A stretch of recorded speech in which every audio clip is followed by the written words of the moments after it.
You may have wondered already, what does Joseph have to do with Advent? And what does he have to do with Christmas at all? Joseph and his family occur way back in the book of Genesis, the first book of the Bible. Well, partly because Joseph is part of the salvation plotline of the Bible, and also because he's a figure of Christ, as we mentioned yesterday. Right behind me is what I'm calling a Jesse tree.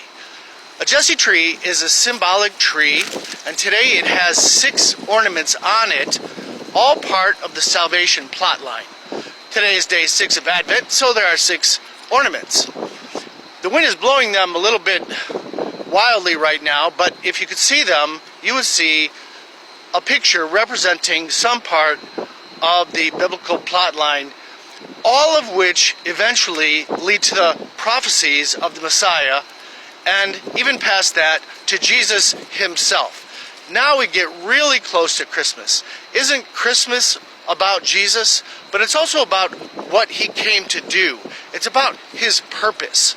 And Joseph accomplished an incredible purpose, having saved pretty much all of the Middle East from starvation. After that wonderful act of providing for the nations and Egypt from that time of famine, he brought his whole family of about 70 people, all of the sons and grandsons and great-grandsons of his father Jacob. Just before his father Jacob died, he brought all his sons together and gave them blessings. And here's the blessing that he gave to Joseph. It says in chapter 49:22 of Genesis, Joseph is a fruitful bough by a spring. His branches run over the wall. Now that blessing goes on, 6 more verses.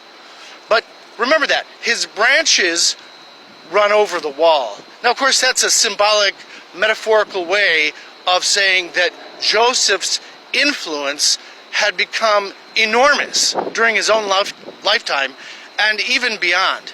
Because the tribes that were descended out of Joseph became important tribes, part of the salvation history of the nation of Israel.